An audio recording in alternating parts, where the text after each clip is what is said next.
Joakim Noah was once one of the most entertaining players in the entire NBA. He was a rare breed of big man that played defense like it was his religion, could pass the ball, hustled on the offensive glass, but didn't necessarily care about his own scoring. This led to him being top 5 in the MVP voting in 2014 and being widely regarded as one of the best big men in the entire NBA. And when he achieved this, he wasn't even that old, being on the better side of 30 and still in great shape. People thought he would continue to anchor a Chicago team that could be led by Jimmy Butler and Derrick Rose, while the big fella anchored the middle. But it wasn't to be, as Noah would fall to injuries and resemble a shell of himself with only 2 years. And now he finds himself playing backup spot minutes for the Memphis Grizzlies. And while he's been decent for them, it is a far cry from the Joakim Noah of old. This video will take a look at Joakim Noah's entire career that led up to his dominance, before looking at just what went wrong for Noah in terms of injuries and his stint in the Big Smoke for the New York Knicks. Noah's time in the limelight would begin brightly when he chose to play college at Florida under Billy Donovan. Joakim was in a stacked recruiting class, credit to Donovan and his staff, which consisted of himself, Al Horford, and Corey Brewer.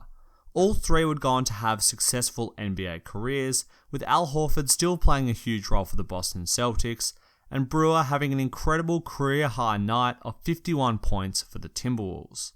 But it would be in the NCAA that these three would have the most success of their careers. In their second season, they would go on to win the college's first ever national championship.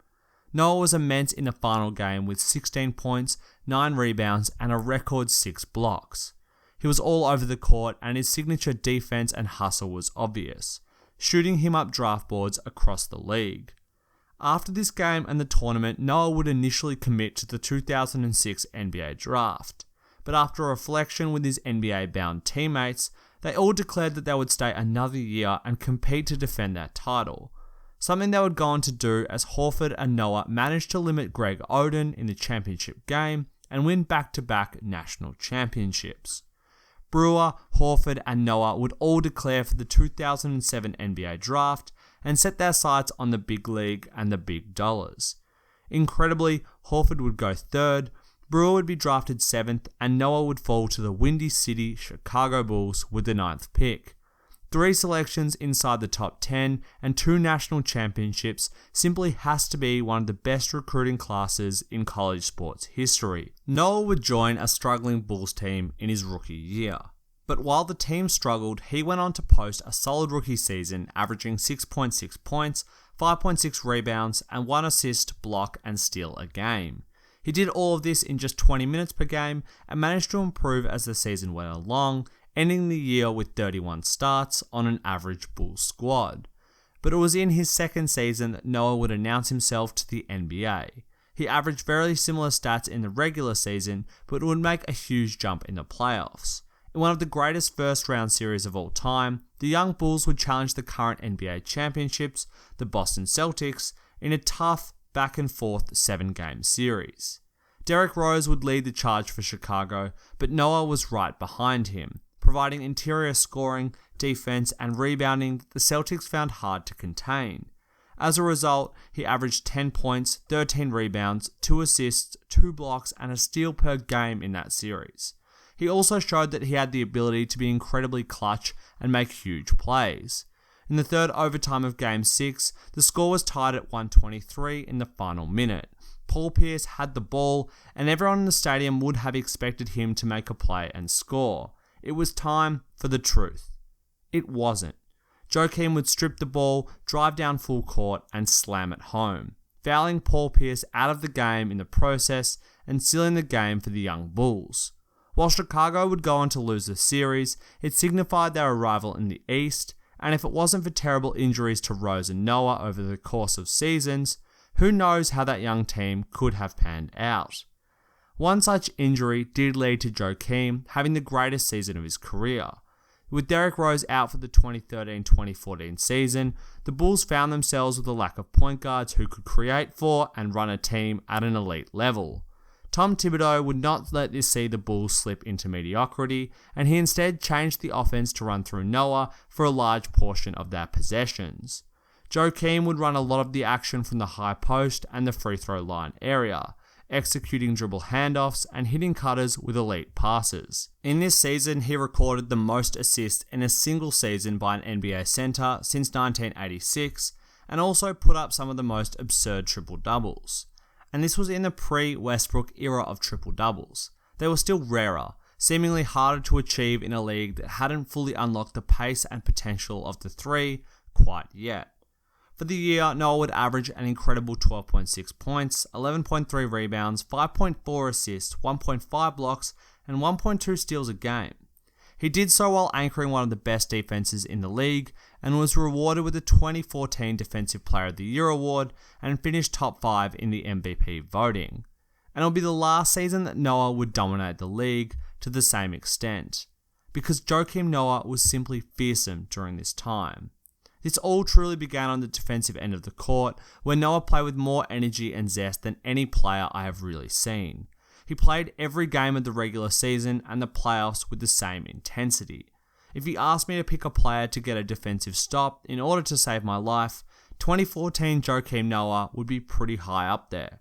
He was lightning fast laterally and used his speed to contest shots that other players wouldn't get close to. This speed also allowed him to stay close to his big man before the last possible moment. This tendency lulled opposing players into false senses of security. They would get into the paint and see Noah next to his man, thinking they could shoot and get their floater or layup off in time. But Noah would strike like a cobra and swat the ball away, protecting the rim and securing yet another stop for his team. But it wasn't just the amazing blocks that made Joakim such an amazing defender. He contested nearly every shot in the paint, even if it wouldn't result in a block. Noah was more interested in making the highest percentage defensive play rather than just accumulating blocks or steals. He played with verticality by using his long arms and great positioning to form a wall between the opposition and the rim. It is for this reason that during his prime, he always had one of the best opposing field goal percentages at the rim. Then, when he got dragged out to the perimeter in the pick and roll, he could still keep up with the perimeter guards and wings. Through intensity, great footwork, and his fantastic lateral speed, he could guard guys like Curry, Westbrook, Chris Paul, and Kyrie Irving for brief periods of time. He was also helped by his knowledge of the defense. Thibodeau developed one of the best defenses in recent history during his time in Boston and implemented it in Chicago with Noah. It involved having the big man drop back in the pick and roll and rotating from the weak side. This strategy was known as hedging and has been made redundant by the increasing ability for guards to shoot threes off of the dribble. But at the time, there was practically no one doing this at a high frequency. This was also combined with the fact that most big men couldn't spread the floor. There was hardly anyone fading from screens to shoot threes, and high-level shooting from 18 feet was also rare amongst big men. This allowed Noah and other big men using the defense to patrol the paint and wait for both the guard and the rolling big man simultaneously. Joakim knew this strategy backwards, and he also knew that every other person on the court was meant to be doing. He would bark orders and direct defensive traffic in order to mitigate the effectiveness of even the best offensive teams. When all of these defensive efforts were combined with him being an amazing rebounder, you had one of the best defenders in the league. Easily. It was an absolute slam dunk Defensive Player of the Year award for him in 2014 as he led the Bulls without Rose into the playoffs. But as previously mentioned, for this season it wasn't just on the defensive end that Noah was effective. He made the leap offensively and shouldered a huge burden for the Bulls. He applied the great basketball mind that he had shown on the defensive end to the offensive one. He made fantastic passes, all centered around the post and elbow areas. He would hit cutters, shooters, and execute dribble handoffs to eke out points from a roster that didn't have as much talent as many other playoff teams. And the Bulls didn't have to score as many points as other teams to win consistently, as they limited opposing teams so well. The amazing defense combined with his improved offense led to a top 5 MVP finish for Noah in 2014, and one of the most memorable seasons I have seen a big man in terms of taking the leap. And then he would fall off of a cliff, never to be truly relevant in the NBA again. In the 2014-2015 season, Rose returned temporarily, and the Bulls had a much stronger roster overall. Noah would see his role diminish, and the injuries to his knees and in general would begin to stack up. The energy that he played with seemed to result in more injuries than a lot of other players. His left shoulder and knee were both cooked, and the drop-off would be even worse in his last season as a Bull. Joakim would be relegated to the bench for Nikola Mirotic, and another shoulder injury would see him only play 29 games for the year. Many thought that he was done, and that he should sign a smaller contract with the Bulls in order to rehabilitate and then play for another big contract. But almost inexplicably, the New York Knicks would pull off a classic Knicks move and sign him to a 4-year, $72 million deal. This contract was hailed as bad at the time and has proven to be one of the worst contracts ever. Through a combination of injuries, not being as good as he once was, and a drug suspension, Noah would only play 53 games in total for the Knicks before being exiled from the team. New York would eventually buy him out of his contract, leaving him in NBA exile. He had gotten absolutely paid, but the fresh memory of him in the league was as a washed up, overpaid big man sitting on the end of the Knicks bench in a suit. Noah would get his redemption with the Memphis Grizzlies, who signed him to a contract to play out the season. While he's only playing 11-ish minutes per game in a backup role, he has a consistent role and has had a few games where he's played really well. If anything, Noah is showing that he can still hang in the league. Still, just get onto an NBA court and not be a massive negative. I cannot see him ever truly impacting a team like he once did, but I imagine that for Noah this is enough. Now he can probably choose to go out on his terms, playing for minimum money on teams until he decides his body has had enough. Or it could go the other way, and no one could be interested in him come free agency this offseason. Whatever the outcome, try and remember him for those 2 All-Star years. A beautiful combination of hair, effort, passing, and some of the best defense you'll ever see in the NBA.